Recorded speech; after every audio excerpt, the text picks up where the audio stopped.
Mr. Greer. Now recognize Representative Waltz, 5 minutes. Thank you, Mr. Chairman, and I think I share everyone's condolences for the Compatore family, for the Copenhaver family, for the Dutch family that are dead and suffering because of these failures. And thank you all for your service. Every day you wake up and put that badge on to keep us safe. We appreciate you and we have your back. And I just want to let you know, as a veteran, when we come home, we depend on all of you, and I just can't thank you enough. Commander Lenz, Lieutenant Harrell, I want to take a step back again, back to the planning. And really the threat profile that President Trump is facing that is unprecedented in modern American history. Commander Lenz, Lieutenant Harrell, were you made aware that Iran has ongoing assassination plots against President Trump that are active and ongoing right now as we speak, including to the run-up? No. To July 13th? I am not aware. Was it ever discussed with you that an Iranian operative has transited Venezuela and was in the United States, according to FBI public notice made in March, recruiting hitmen to kill President Trump? It was not. Were you made aware on July 13th or on July 12th that day the FBI had arrested a Pakistani national, Mr. Merchan, with ties to Iran, putting down payments, actual cash, down payments to recruit hitmen?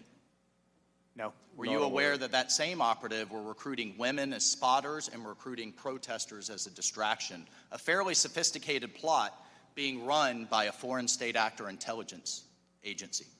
No. Not aware. Mr. Sullivan, in your experience, would that change how you operated? Would that heighten your level of coordination, assets? Absolutely, Mr. Waltz. It would be a tremendous game changer. But again, I harken back to my statement here at the beginning. The current situation with the Secret Service not being mandated to have information provided to it is a problem.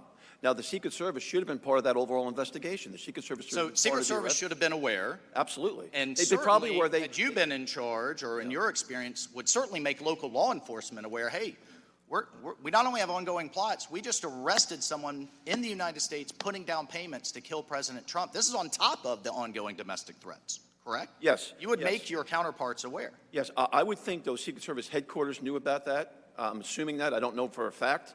But I've been in law enforcement my whole life. Unless you're in the room, unless you're one of the persons putting handcuffs on the suspect and bringing him in the room conducting the interview, you're never going to get the whole story. You have to be part of that arrest. In fairness, just I have limited time, at least in awareness to your local office, right? Yes. So were you also aware, was anyone aware that President Trump had been denied additional resources, but the reason the Secret Service counter sniper team wasn't there to coordinate with you is they were still pending approval at Secret Service headquarters? That's why the actual counter snipers weren't there to coordinate with you. Was anyone aware of that?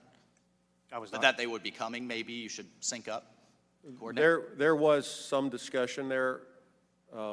Like I think it was on Thursday because when you compare this to the 2020 rally, the Secret Service did not have a lot of the resources that was in Butler for 2020. And this event on July 13th, they seemed like they had a lot less resources. There was no CAT team. I don't think the CS team was coming at first. That's right. And early on, we had mentioned our CERT team, which is Special Emergency Response Team, utilizing them, but they felt that they were just needed in the motorcade. So it was clear, heightened threat. You're not made aware. A lot less resources from the service. In addition, in terms of Secret Service post standards, 12 were allocated to Dr. Jill Biden's event in Pittsburgh, only 3 allocated there, making them highly dependent on you all. And in my time remaining, Commander Lenz, you said you were not given any guidance to secure the AGR building. Can you just talk about that for a moment? So essentially the site and the advance said, locals, you guys got this. Good? And was there any back brief? Was there any put assets here, on the roof, inside, post standards, anything at all? So once we received our duties, so the Secret Service says, here's what we want you to do. And on Tuesday, I believe it was Tuesday, they did request some sniper teams from us, and later that day confirmed that their counter snipers were coming in. But there was no guidance as far as where they wanted us to be, aside from what those specific duties would be. The counter assault team leader was very good at making sure we knew what was expected.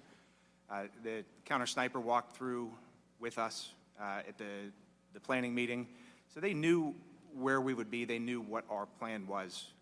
They never requested a formal copy of our plan. This was all verbal, Correct. right? And you never got any written guidance of how many assets to put where. Correct.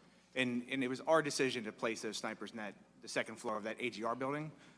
They were aware of that, certainly aware that they would be there, but there was no feedback or guidance that they wanted them there, that they didn't want them there.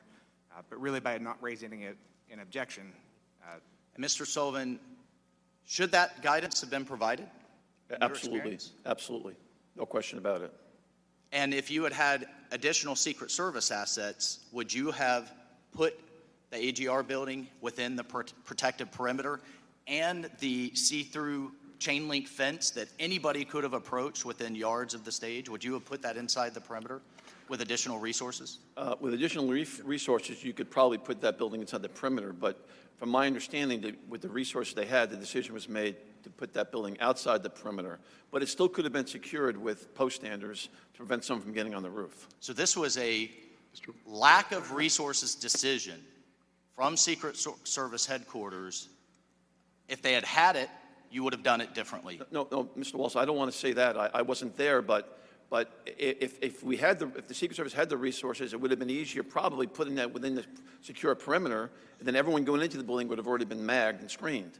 But, I mean, you have to take that on a case-by-case basis. Every site's different. But at this point, thank you. you Mr. could go. Mr. Waltz. Thank you. You could go up to that fence without being magged or screened. That's correct. That's Thank you, sir. Thank you, Mr. Chairman. Yes, thank you.